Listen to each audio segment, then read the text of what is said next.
গাছ কাটতে বাধা দেওয়ায় ঘনিষ্ঠ আত্মীয়ের প্রাণঘাতী আক্রমণ। কাকাতো ভাইয়ের দায়ের কোপে গুরুতরভাবে আহত হয়ে শিলচর মেডিকেল কলেজে মৃত্যুর সঙ্গে পাঞ্জা লড়ছেন এক যুবক। ঘটনাটি সংঘটিত হয়েছে শ্রীভূমি শহর সংলগ্ন মেডল এলাকায়। ঘটনাকে ঘিরে এলাকায় ব্যাপক চাঞ্চল্য ছড়িয়েছে। অভিযোগ অনুযায়ী আজ সকাল 8:30 নাগাদ মেডল গ্রামের আব্দুল্লাহ খানের ঘরের পেছনে থাকা একটি গাছ কাটতে আসে তাদেরই কাকাতো ভাইয়ের পরিবার। এতে বাধা দেন আব্দুল্লাহ খানের ভাই উবাইদুল্লাহ খান এবং মা হাসনা বেগম। এ নিয়ে কিছুক্ষণ বাকবিতণ্ডা চলার পর পরিস্থিতি উত্তপ্ত হয়ে ওঠে। অভিযোগ অনুসারে সেই সময়ে কাকাতো ভাই নজরুল ইসলাম খানের পরিবারের সদস্যরা ধারালো দা এবং কুড়াল নিয়ে হামলা চালায়। এতে উবাইদুল্লাহ খান ও তার মা হাসনা বেগম গুরুতরভাবে আহত হন।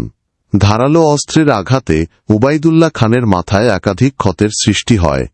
ঘটনার খবর পেয়ে আব্দুল্লাহ খান দ্রুত ঘটনাস্থলে পৌঁছান এবং আহত মা ও ভাইকে শ্রীভূমি সিভিল হাসপাতালে নিয়ে যান। সেখানে প্রাথমিক চিকিৎসার পর চিকিৎসকেরা তাদেরকে শিলচর মেডিকেল কলেজে স্থানান্তর করেন।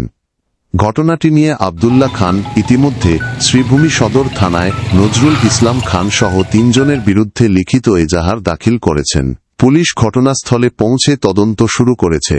অভিযুক্তদের দ্রুত গ্রেফতার করে উপযুক্ত শাস্তি দেওয়ার দাবি জানিয়েছেন আব্দুল্লাহ খান।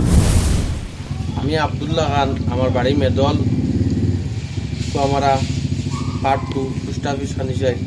আজকে সকাল 8:30 সময় আমার কাকার ঘরের বাই আইন তারার বাড়িটা পড়ছে পূব দিকে, আমার বাড়িটা পড়ছে পশ্চিম দিকে। আমার পশ্চিম দিকে গাছ কাটা আইসন। আবার পরে আমার বাড়িতে কেউ আসলাম একজন ভাই আর মা আসলা, আমার ভাই উবাইদুল্লাহ খান আর আমার মা। তখন আমার মা আর আমার ভাই নিষেধ দিল, তারা দা কুড়াল লইয়া আইছে গাছ কাটার।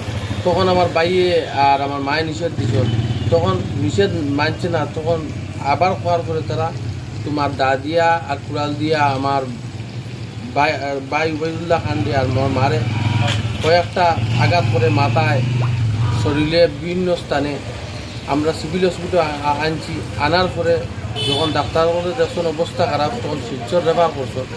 এটা অত্যন্ত দুঃখজনক ঘটনা। আর এই একটা গাছের ব্যাপার নিয়ে এত বড় একটা ঘটনা, এটা আমি সন্দেহ করি আর যে এটার পিছনে বহুত বড় বড় ষড়যন্ত্র আছে। বিগত দিনে আমি দুর্নীতি নিয়ে বিরাট প্রতিবাদ করলাম, এটারও ষড়যন্ত্র থাকতে পারে। গতিকে আমি করিমগঞ্জের পুলিশ সুপার সাহেবকে অনুরোধ করছি যে এই ঘটনা সঠিক ইনকোয়ারি করার লাগি। আজকে আমরা এফআইআর দিছি থানা, সদর থানা দাইয়া ওসি স্যারের লগে কথা কইছি, এফআইআর দিছি।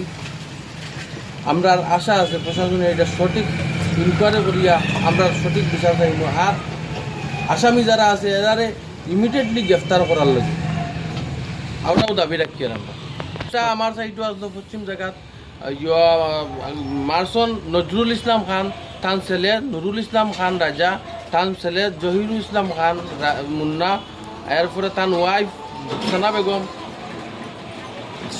সবার নামে কি এফআইআর করছেন? হ্যাঁ, সবার নামে এফআইআর করছি। তারা দা দিয়ে এমন আঘাত করছে যে করিমগঞ্জ সিভিল হসপিটালেও গছিছে না।